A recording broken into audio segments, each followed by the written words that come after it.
seen. And in theory, I think we have We should voices. be able to see your stream, right?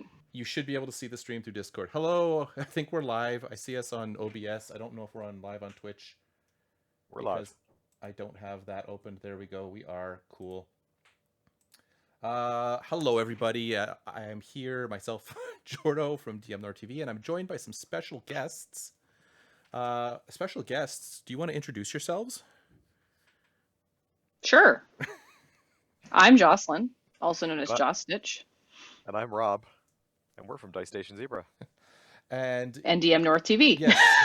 You and that guys too. are joining us tonight for our regular board game night, but it's a little bit different tonight because I got a little present in the mailbox right here.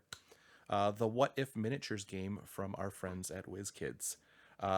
This is essentially, I'm going to call it Heroclix Lite. Is that a fair thing, or is it Heroclix? Is it? I mean, I think it's intro to Heroclix. Would this be a starter set? Like, okay, so full disclosure, I know nothing about Heroclix except that, Dupe looks awesome on a motorcycle. That's He does. that's and a tiger. Yes. that's my that's not my knowledge of Heroclix. Oh, he's too small. Dang.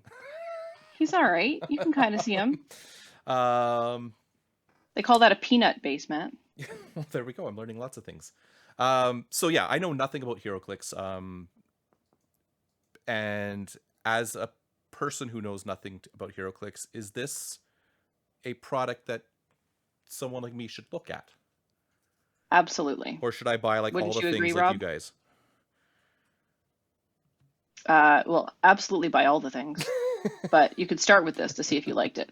The idea with the miniatures game is that it is going to give you an introduction to Heroclix. You're going to get, I think, 10 figures. You get everything you need for 2 players to play, including a quick start rules guide, what they call the pack, the powers and abilities card. Yep. And like tokens and dice and everything you need basically to get started. Yeah, so I mean, looking at things, they look really cool. Like, they actually look well done. I've seen older Heroclix figures, and they don't look as nice as these. Yeah, I mean, they've definitely changed the quality in the last few years. They've been upping the quality, and a couple of sets ago, they actually upped the scale as well, making them larger. Oh, okay. So the base figures are bigger. Yeah, the actual scale of the figure is bigger. If you go back to, I think it's the House of X set, that set, the figures are a little bit smaller.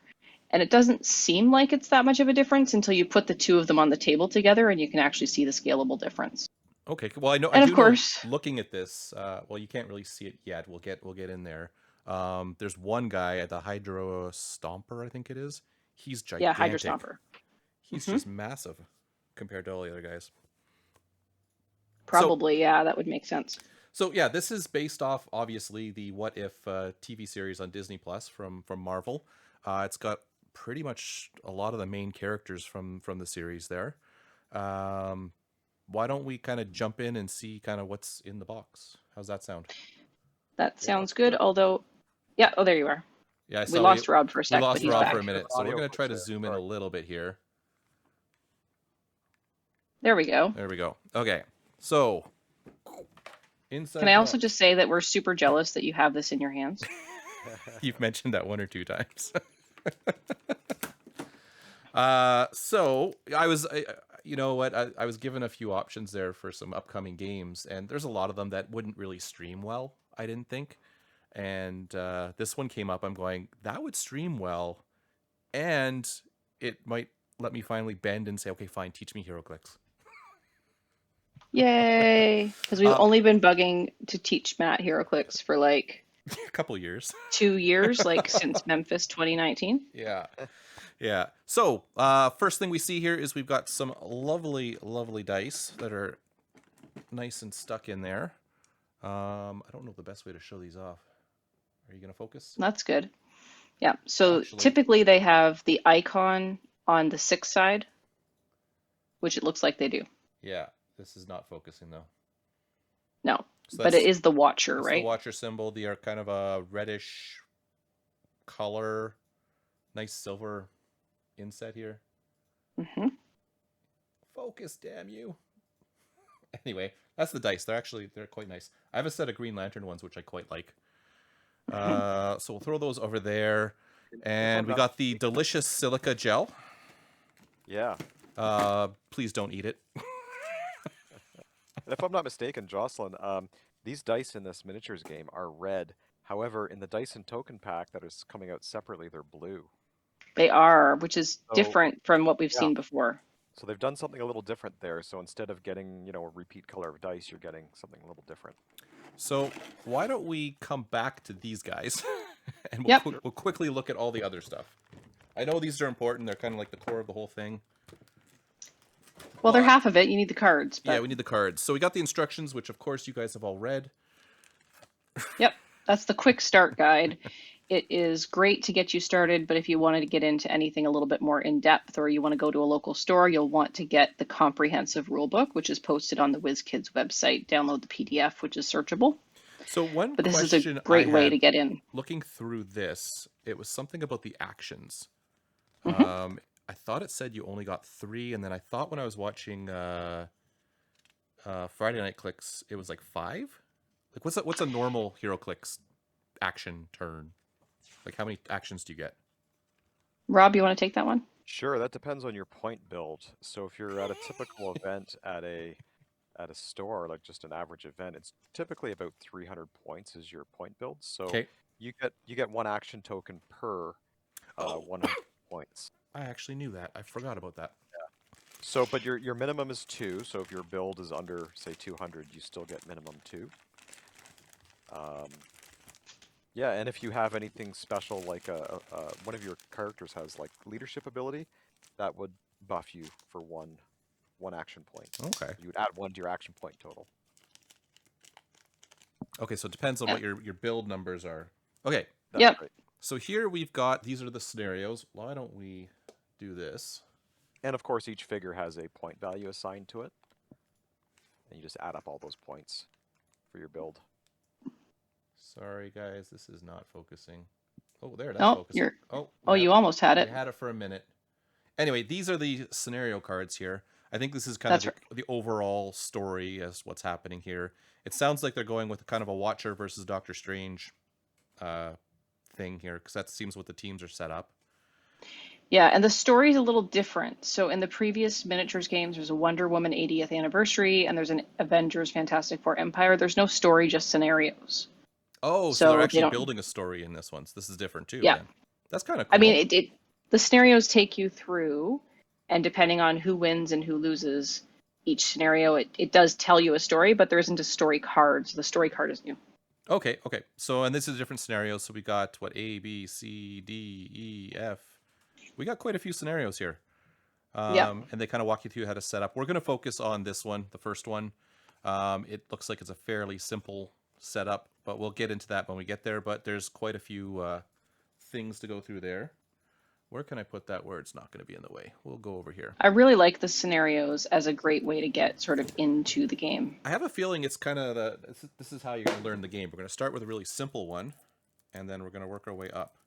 And I did not pre-cut this. So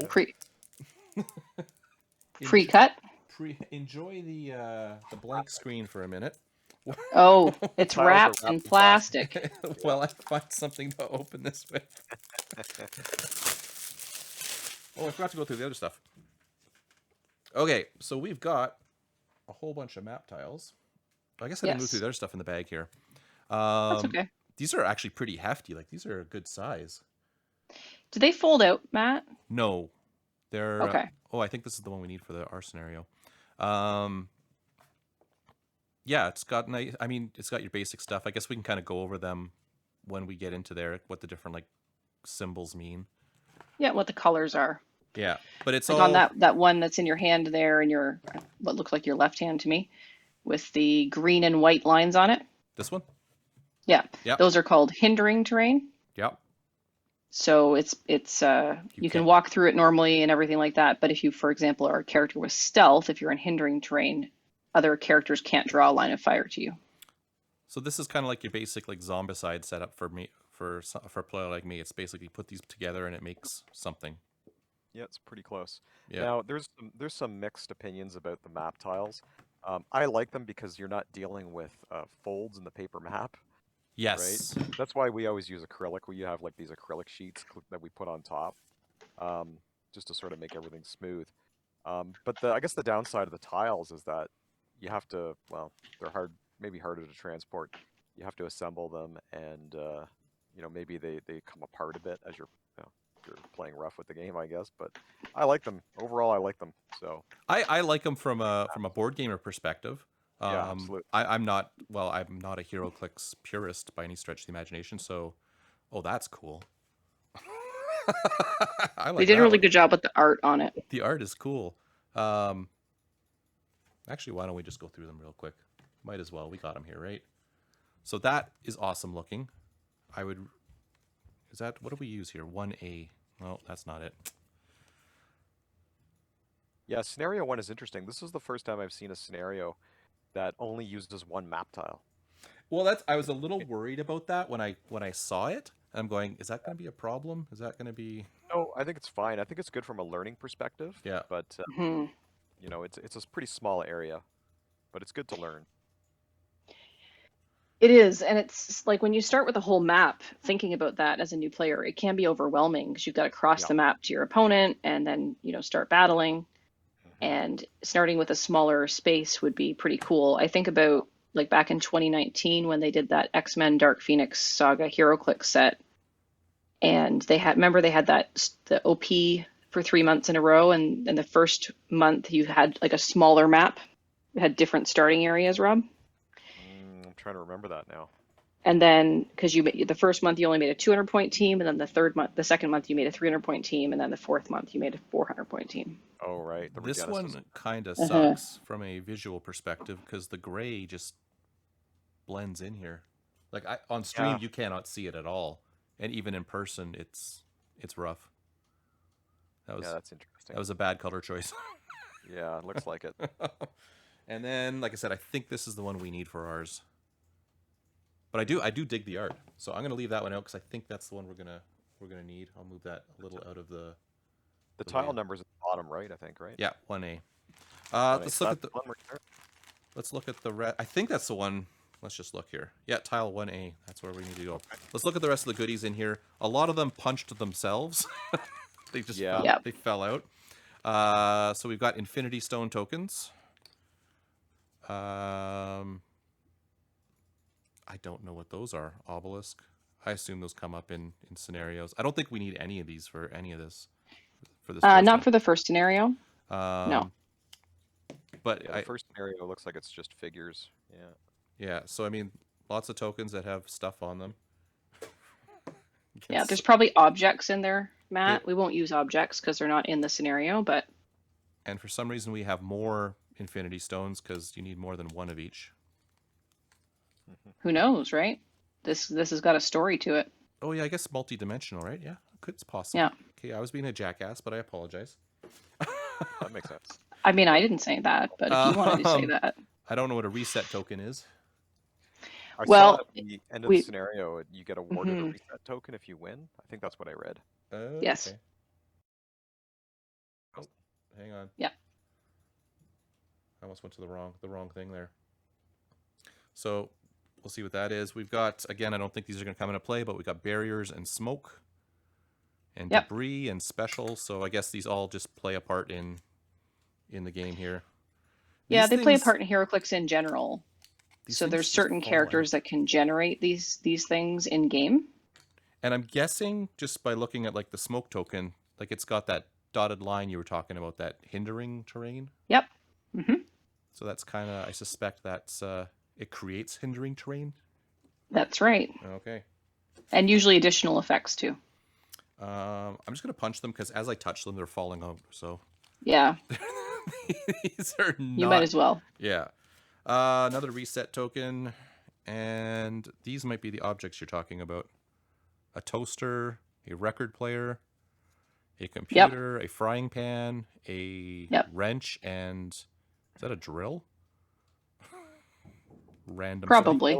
The yellow ring around the that object will indicate that it's a light token. Oh, and then here we go. There's heavy ones on the other side. Look at The red that. Yep. are heavy. And what are objects in Heroclix? I think the easiest way to describe them is they're an object. You can pick them up and use them to increase your damage. So any character can pick up a light object, but only a character with super strength can pick up a heavy object. Okay. And if you use it in your attack, it deals an additional 1 damage. And a heavy object that's on the map that has not been picked up it counts as hindering terrain. So Okay. you could hide behind it.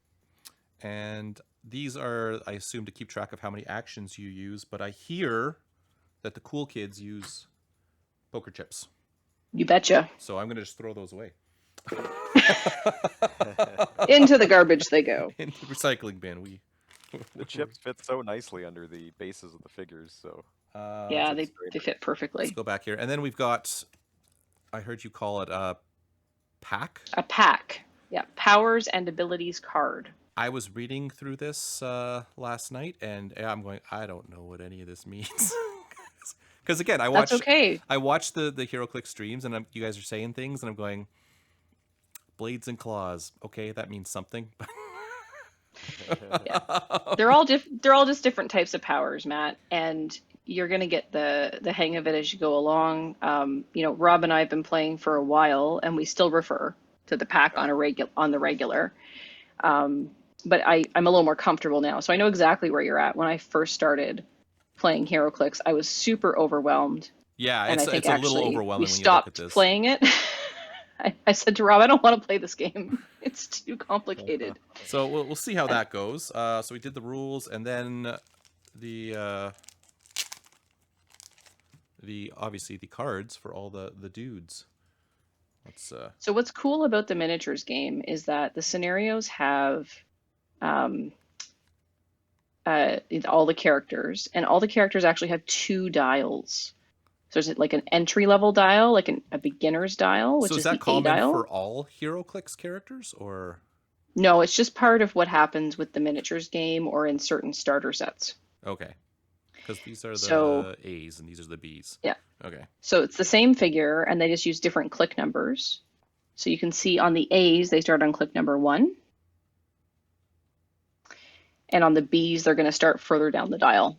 I'm a little out of focus here. We'll go up here. And the B's will have a few more powers, and they're a little bit more complex, but they don't use those B dials in the scenarios. Right, Rob? Yeah, not even in the later scenarios? You never well. Yeah, not typically, but sometimes maybe. So the B dials are just for like after you're done learning, you can... Oh, no, you're using the 40-point ones in the later scenarios. Oh, okay, so they do bring them in. At some point you use them. I don't know when that happens, but it does happen. It'll probably be closer to the end. But we're starting on the weenie ones. So this is all the characters. Like, we're going to go into those in a little bit, but I want to show off my favorite thing in this. As a Dice Masters player, we are very familiar with card errors, we'll say. Oh, yeah? This is my personal favorite card error I think I've ever seen on anything. So obviously you can see on the Heroclix cards, you've got the character's picture, powers, and then a picture of the click here, right? Click's figure. Yep. So here we go. See if we can notice something different with one of these, okay? Let's just tell me if you see something different.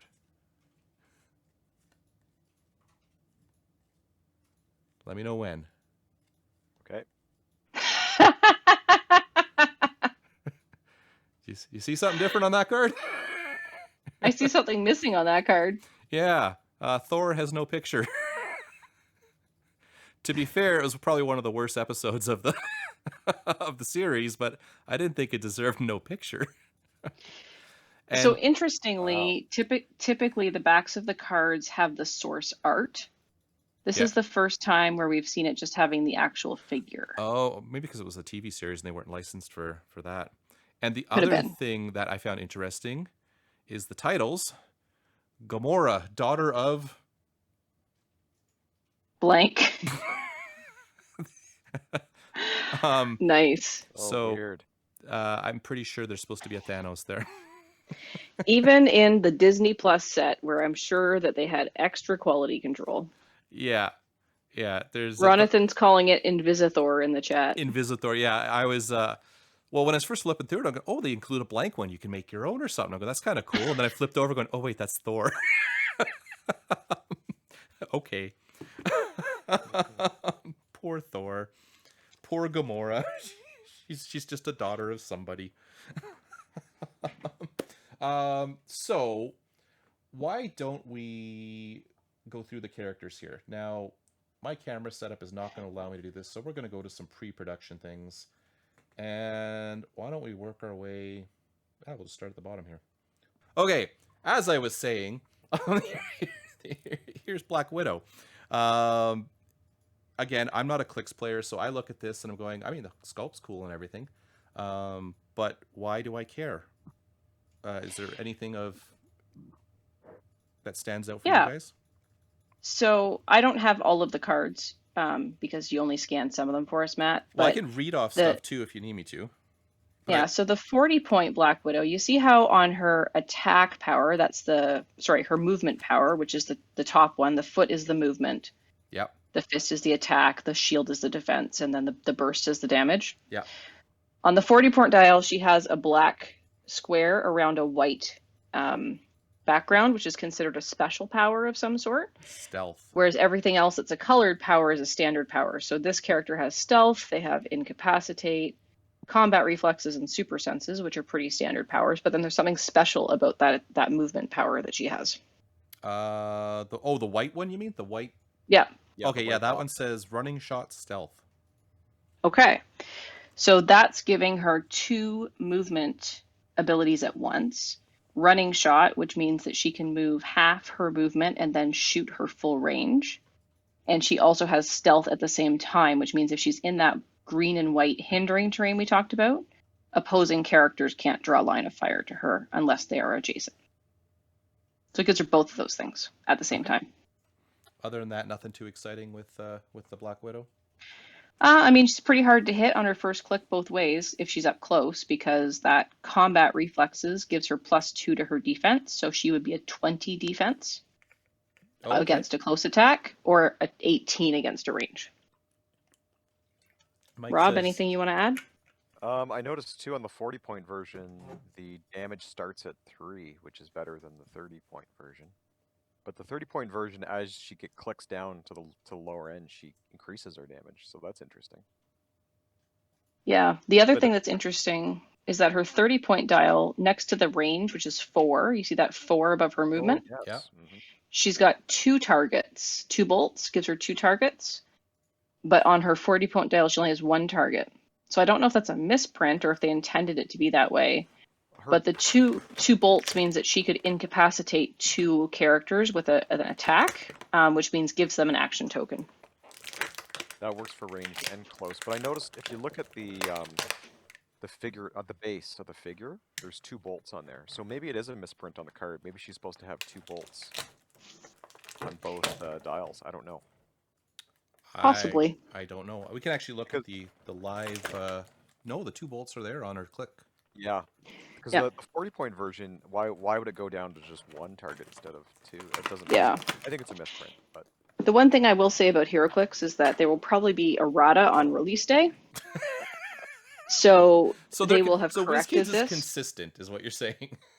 Yeah. So right around release of sets, they typically come out with the errata within a couple of days or a week. Okay. Which I know as Dice Masters players we are very jealous of. Yeah. But I will remind you that Heroclix players also think they are hard done by. So okay. I just verified on the website HC Realms. She has 2 bolts on both of those dials, 30 and 40 points. But HC Realms is not an official source. But it's like the Dice Coalition. Cool. Yeah. Okay, so we got that one. So enough of her. Let's go to Captain Carter next, and let's dig through my cards while I'm here. So Captain Carter's got leadership, which is great because that means if she's on your force, you get an extra action. Well, as long as she has that power, and you can see that on her damage dial, it's the silver power. Okay. Is that something you have to roll for leadership? Because I was watching TJ's stream last night, and his leaders were Mhm. not rolling leadership, and he was quite upset with them. Leadership gives you two things. So the first thing is it gives you an extra action token. So for all characters on your force that have leadership, you get an action total of +1. So it's not every character that has leadership. It's any character gives you +1. Okay. But the other thing it does is at the beginning of your turn, you can roll a d6. On a 5 or a 6, you can remove an action token from an adjacent character, which allows them to take another action. Because a Heroclix player can only take, like a click can only take 2 actions before it has to clear. Okay. So leadership allows you to take one off. So she's also got that white thing going on, the white box, and that's charge and flurry. I don't know if that's of any interest. Ooh, we like that. Okay, apparently that's good. Rob, you want to tell them what charge and flurry means? Well, charge is good because that's a move and attack power. So with a charge, you would take your movement value, which in this case is 8, and you would have it to 4. So she could move 4 and then make an attack. All in one action. All in one action, yep. Okay. But she also has flurry, which is, it's not a costed action, so it's passive, and that means you can make 2 attacks. So you're charging for 4, so you can actually move across 4 squares, up to 4 squares, and then roll the dice twice to make 2 attacks. So you could possibly inflict 6 points of damage with this character, which is really good. Okay. Yeah. And you can also see that she also has 2 bolts. So if you happen to charge adjacent to 2 characters, you could make the attack on the first one, and then you could make the attack on the second one. Okay, you're gonna. Well, when we get into it, I'll probably ask more questions about that. Gamora, daughter of no one. Sorry, I'm digging. So everybody seems to have these special move powers on their second dials. I'm digging through the cards as we're talking here. Okay. That's okay. Charge and stealth is the white for her. Yeah. So charge is where they have the movement, like Rob just said, and then stealth is if they're in hindering terrain. You can't draw a line of fire to them. Wasn't that so those are good things. Black Widow had running shot and stealth. Okay. So running shot is similar to charge, but running shot's a ranged attack versus charge, which is a close. Okay. Anything else stand out with Gamora, daughter of no one? Well, her special, the red attack power, is Blades, Claws, Fangs. So what that means is that whenever she attacks a single character, she can roll a d6 for damage instead of using her printed damage. So it could be a little bit more. And if you have, I think we sort of learned recently is that you can't use a blades on a flurry. Is that right? That's right. No, you can use a blades on a flurry. Well, you can use a blades on a flurry. It's an object attack you can't do. Is that correct? Okay, that's what I had in mind. Okay, so you can use blades on that flurry. So yeah, that's really good. Yeah, and blades has a minimum value as well. So if you happen to roll less than a 3, your minimum damage is your printed damage -1. So if you roll a 1, you're still dealing 2 damage with the blades attack. It's a fun gamble to take because you could hit a 6. Yeah, no, I'm all about gambles. And often we do, and other times we just fail miserably. Yeah. Anything else with Gamora that we want to talk about, or is that good? On the damage power, the little green box indicates exploit weakness, which means if you have a damage reducer, she could just penetrate right through it. I don't think we've seen any damage reducers yet, though, Rob. There was toughness on Captain Carter. Okay. Yeah, that was the only one I've seen so far. I've seen combat reflexes and super senses, which make it harder to hit somebody, but I didn't catch the toughness. They do make flurry damage, Ronathan. Over to the big boy himself, which you cannot tell on the screen how big he actually is. But when we get him on the board, you'll see. What is his white thing? Giant reach, 4, and incapacitate for our Hydra Stomper friend. So interestingly, this character, although he is larger than the others, doesn't have the giant damage symbol or the colossal damage symbol. So he's still considered an average size character or a normal size character. What is what's his face in there? How did I just blank? Steve Rogers. I'm going, what's his name? Oh my god. Yeah. But Giant Reach 4 means that he can make a close attack to a character that's 4 squares away. And he can target 3 characters with the 3 bolts. Yeah, it's really interesting. And I think he might be in this first scenario too. Maybe he is. Maybe he's not. He is. Mm-hmm. But we'll see. Again, I don't know what I'm looking at, but anything else? It just looks super cool. I'm impressed at how it looks. It does. It's one of the better looking figures, I think, for kind of a robot, basically. I guess the other thing that's interesting on him is that his damage power is pink.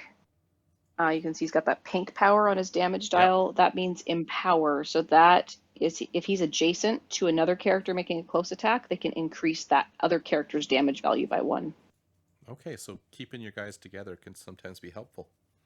Yeah, sometimes. Other times it can be horrible if your opponent has certain abilities. But yeah, really cool looking figure from a newbie's perspective like me. Apparently a good figure from you guys. Mm-hmm. Killmonger is next. And his white thing is Outwit. If Killmonger occupies hindering terrain, he may use Outwit an additional time this turn. Okay, that sounds interesting, apparently.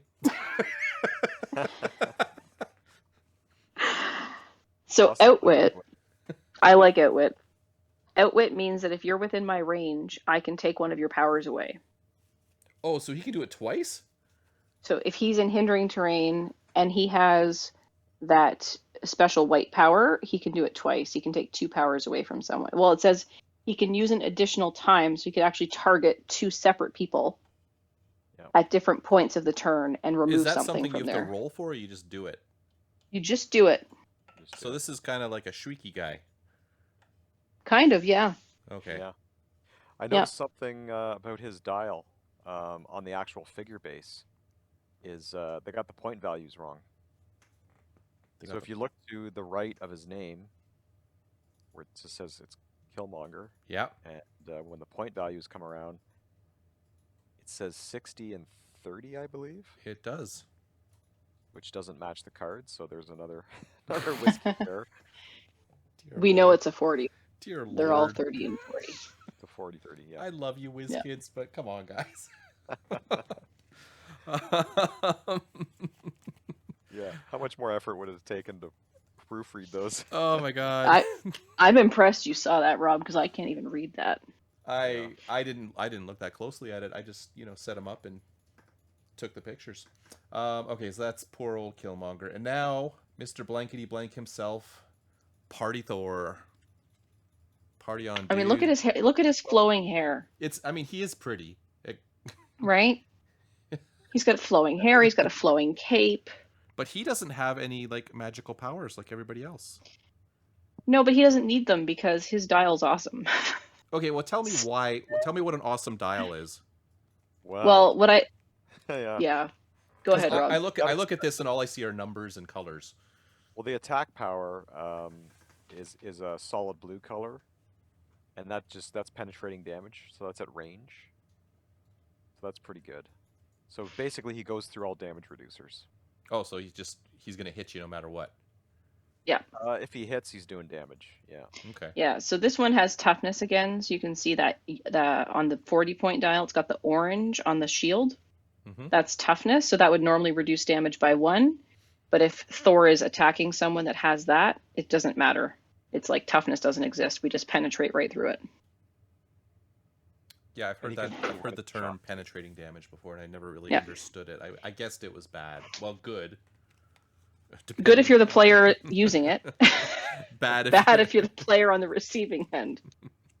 And again, he has that running shot ability on his speed dial, which is the silver. So he can move half his speed and then make a ranged attack. Yeah, his speed is really small. Yeah, it's not great speed, but it's a good introduction, especially thinking about how these are played on smaller tiles, Rob. Mm-hmm. It's not that big of a deal that they're smaller numbers. Yeah. But they may be less relevant for competitive play. And I just noticed too, which is a power we haven't seen a lot in the last couple sets, is that red box on his damage power. Mm-hmm. That's ranged. That's called Ranged Combat Expert, which will buff his attack and damage by 1. So that's even better.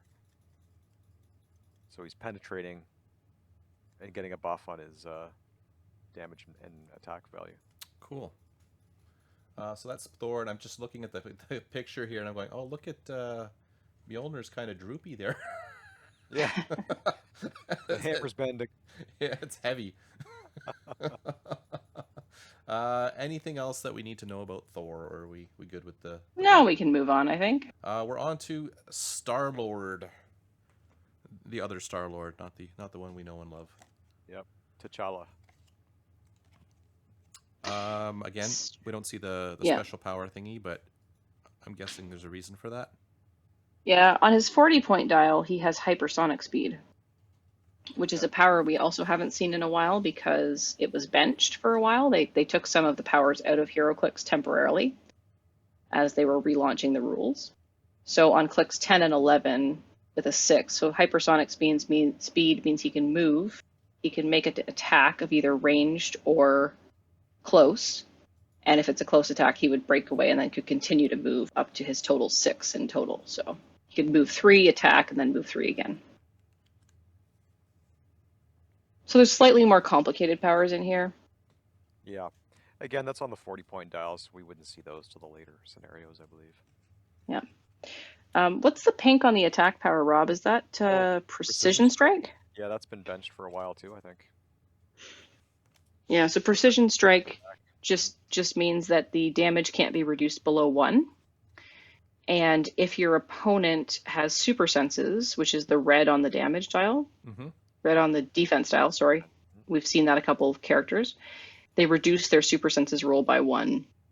So typically you'd succeed on super senses on a 5 or a 6, almost like you're in the Matrix, right? And you lean back and you miss the shot. The shot misses you. Good analogy.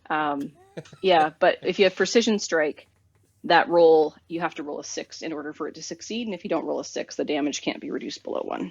Good old Zombie Captain. Our second Steve Rogers of the set. I think this is the first time we've seen Steel Energy and Regeneration since we started looking at these, Rob. Oh, in the starter set? Mm-hmm. We've seen some of them had regeneration, but yeah. So his because he's got the magical box there. It says Steel Energy. When Zombie Captain America hits with a close attack after resolutions, you may give all hit characters an action token. Oh yeah. That's pretty good. Other than that, again, I look at this stuff and going, I don't know. Yeah, no, it's all good stuff. Doctor Strange Supreme.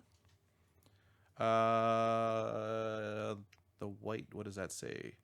When Doctor Strange Supreme makes an attack, you may choose a friendly character within range and deal them 1 unavoidable damage.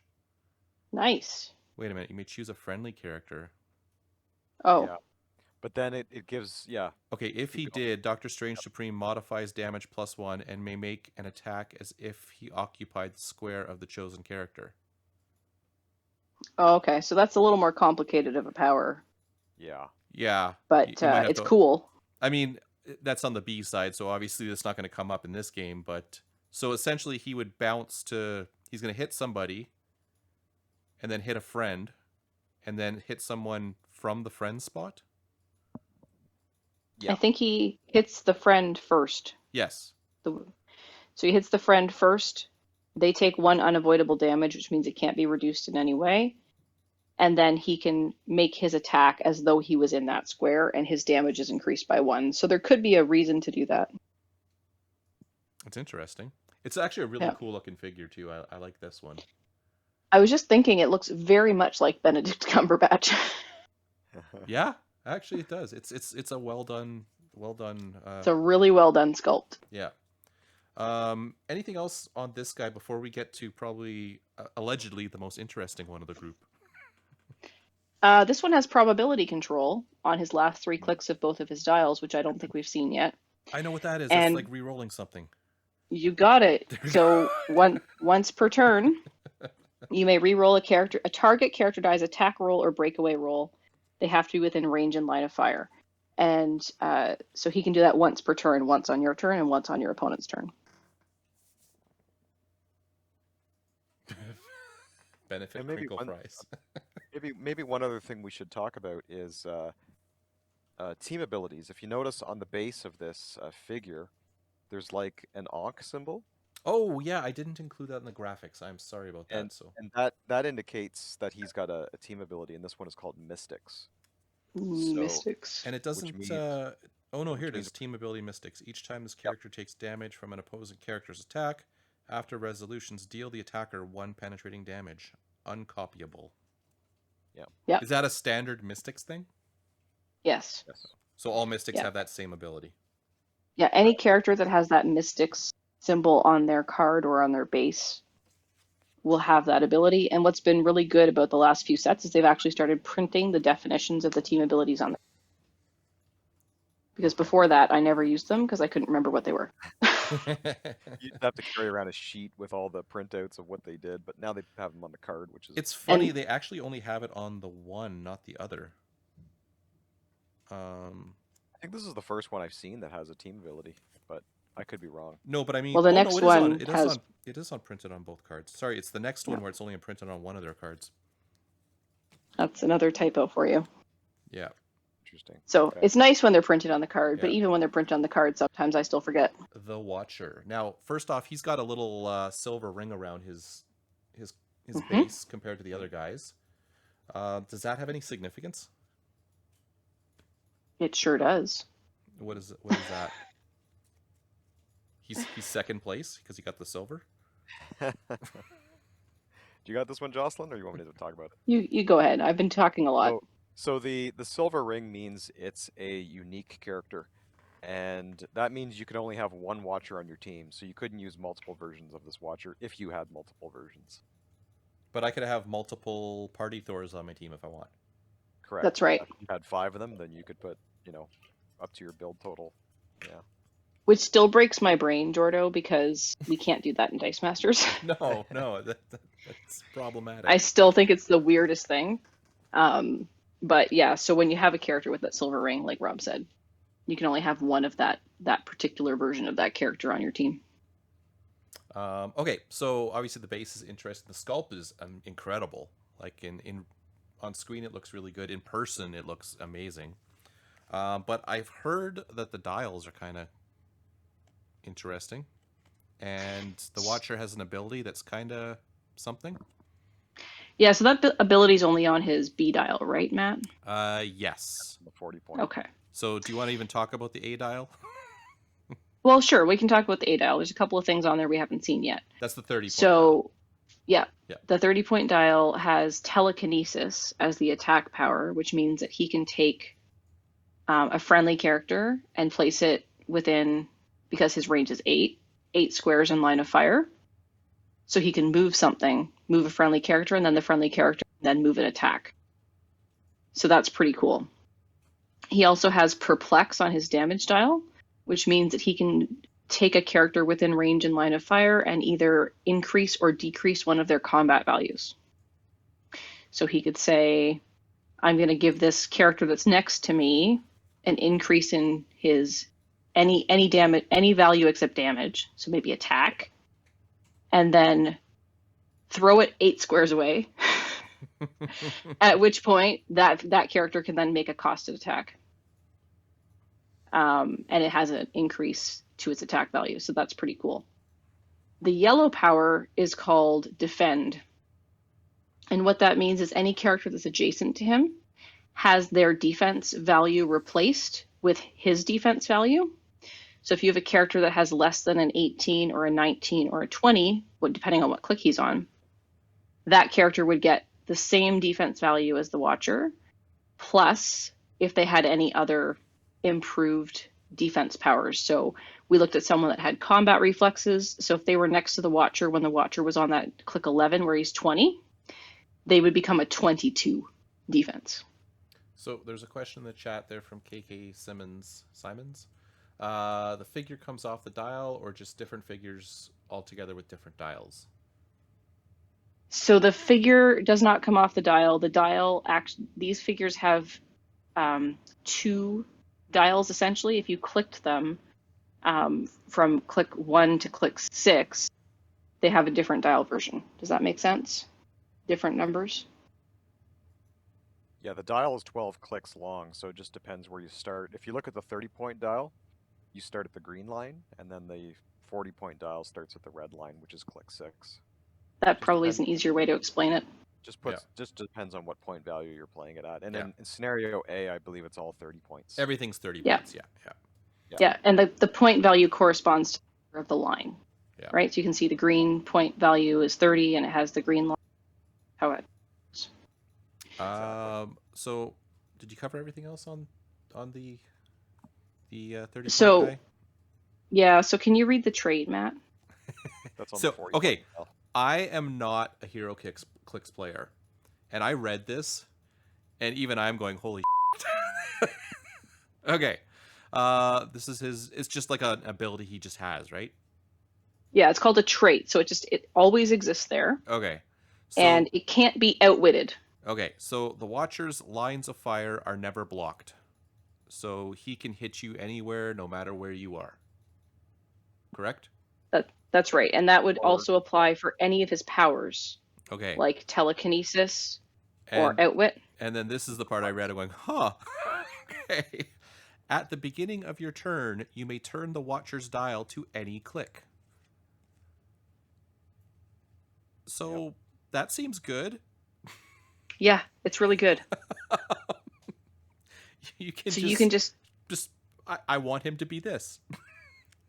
Exactly.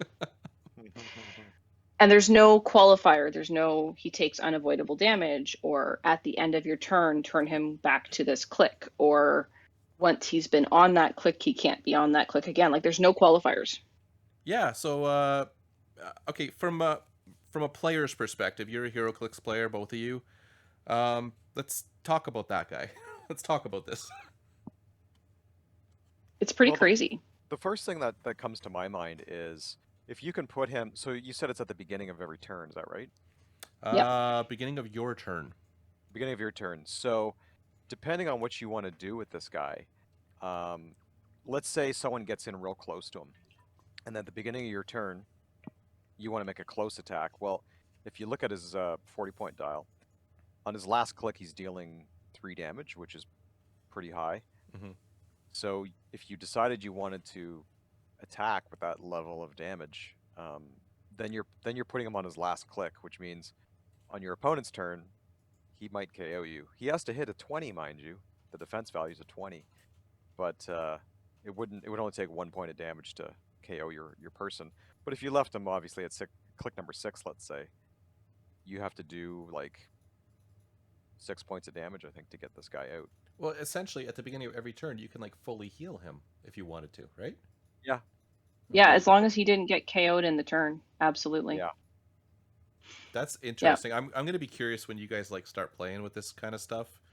Because is this going to be like, is this guy just in this game? This is the Watcher's ability, or is like the whole what if set, is he going to be in there? So the characters in the miniatures game, although they may have other versions and sculpts and dials in the regular Disney Plus set, this particular version only exists in the miniatures game. But all of the figures in the miniatures game can be taken into regular Heroclix. Mm-hmm. It's the gateway drug. Well, I hope not. Right? I hope so. Matt, I'll send you some Heroclix. I'm looking at the stacks of extras that I have sitting here. So I think this is probably the only meta relevant or competitive relevant Heroclix dial that we've seen. Okay. Yeah. And I think regular Heroclix players who maybe weren't going to buy the miniatures game would buy it just for this figure. Interesting, because yeah, like I said, I'm not a player, but as soon as I read that ability, going, that's like picking the die you want out of the bag and putting it on the face you want. Yeah, that's pretty much it. Just cause. Yep. But like Rob said, there is a risk there, right? If you put him on that last click, which is super powerful, at the beginning of your turn, yes, if your opponent hits you on their turn, there's no way for you to heal him because he'll be dead. Yeah. Right? So you have to be very strategic in how you do that. I think you could have fun with him, though, just looking at this. Absolutely. I think the fact that he's unique makes him slightly less broken. Just a little less broken. Yeah. But he also is Mystics, right? He is Mystics on both of his cards. Yeah. Yeah. So if you hit him, he will hit you back. He will hit you back with that 1 penetrating damage. So. Yeah. Yeah. So I know Jimmy mentioned that he wanted you guys to take a look at this guy. So there you have it. Yeah, I almost feel like the Watcher is already on the watch list, and the product hasn't even come out yet. That's not because good. Heroclix does have a watch list. Okay. They put characters on a watch list for competitive play, and then they will review and either errata or ban or whatever. So. Okay. Yeah. I think that covers all our figures